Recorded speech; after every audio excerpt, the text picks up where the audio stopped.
Have you ever experienced a disappointment that shook you to your core? I mean, like, really, it was something that you were believing would happen. It was something you wanted to happen. It was something you desired to happen. And for whatever reason, it didn't happen. Like, I've got many of these experiences. I'll share a couple. Probably one of the most heartbreaking experiences for me was experiencing multiple miscarriages, because you experience the high of seeing that positive pregnancy test, and then the low of the miscarriage, and realizing that you're not going to be able to continue with that pregnancy, with that dream, with that desire. I've had many disappointments in business, in my personal life, in relationships. And so what I used to do was I would basically just go into a shell. Like, I would just become depressed. I would get into bed and pull the covers over my head. Like, that was how I got through, right? But what I was doing was stagnating my growth. I was no longer moving. I was sitting still. I was standing still. And so in that condition, right? In that condition, I wasn't even positioned to win. In that position, I couldn't win because I wasn't doing nothing, right? And for some of you who are watching this, you're going to have to come out of the cave. You are going to have to come out of the cave. I know that you are disappointed. I know that you are hurt. I know that you are frustrated. You might be overwhelmed with emotion, but you got to pull yourself up. And so one of the things I had to do was I had to develop a system for responding to disappointment. I literally experienced disappointment several times this week. Like, personal disappointment, being hurt by someone I do so much for. Like, disappointed in taking the time to complete a proposal for it to be rejected in less than 24 hours.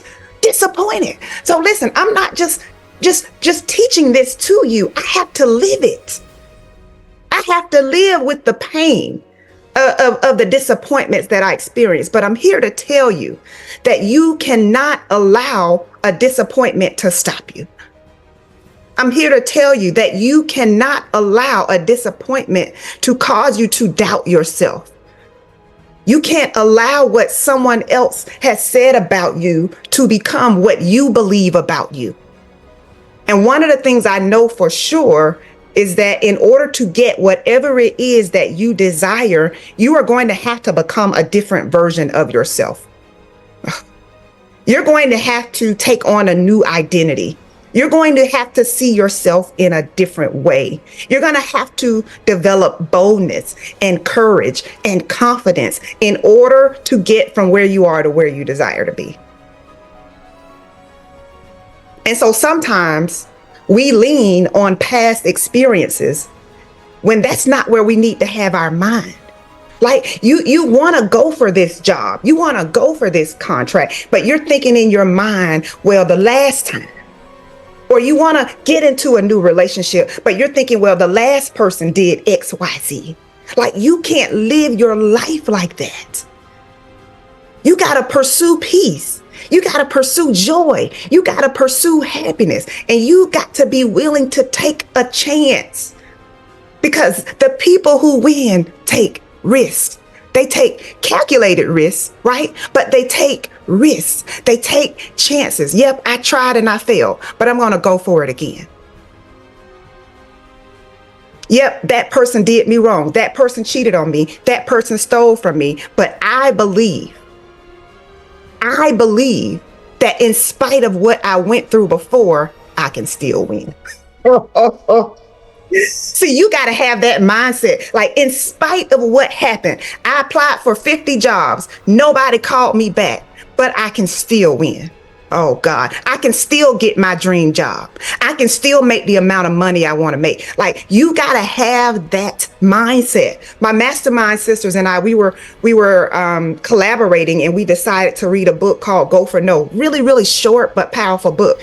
And so, because we all realized that we had trauma around rejection. We had trauma around asking for more. We had a scarcity mindset in certain areas. And so we had to, like, put ourselves in harm's way by asking, right? And so when I talk about my proposal getting rejected, that shows that I was in action. I did not get the result that I wanted, but I was in action. And this is the thing.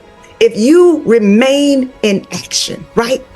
If you are consistent about going after what it is that you want, over time, you're going to get better.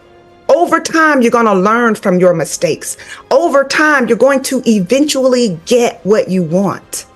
But if you sit in that depression, oh my goodness, if you allow yourself to become discouraged, you're going to stay stuck. And the worst place you can be around this time next year is where you are right now. Oh, good. I got to say that again. The worst place that you can be around this time next year is where you are right now. So your goal needs to be to maximize the time that you have. Maximize today. Your goal should be to go after what you want with everything you got. Like, are you actively pursuing what it is you say you want? Are you actively pursuing the life that you say you want? Or are you avoiding it because you're afraid to fail? Are you avoiding it because you don't want to be disappointed? Are you avoiding it because you don't want to be rejected? So what I want to challenge you to do today is discipline your disappointment. It's going to sting. It's going to hurt. It won't feel good, but you've got to detach your results from your worth. I'm going to say that one more time. You've got to detach your results from your worth. And what I said when I received that rejection was, they rejected my proposal. They did not reject me. And when you get to that place, they rejected my application. They rejected my offer. They rejected my product, my service, my love, but not me. I'm not going to base my value and my worth on what somebody else thinks of me. I'm in the driver's seat of my life. You are in the driver's seat of your life. Do not be discouraged. And do not allow your disappointment to keep you stuck. Until next time, take care.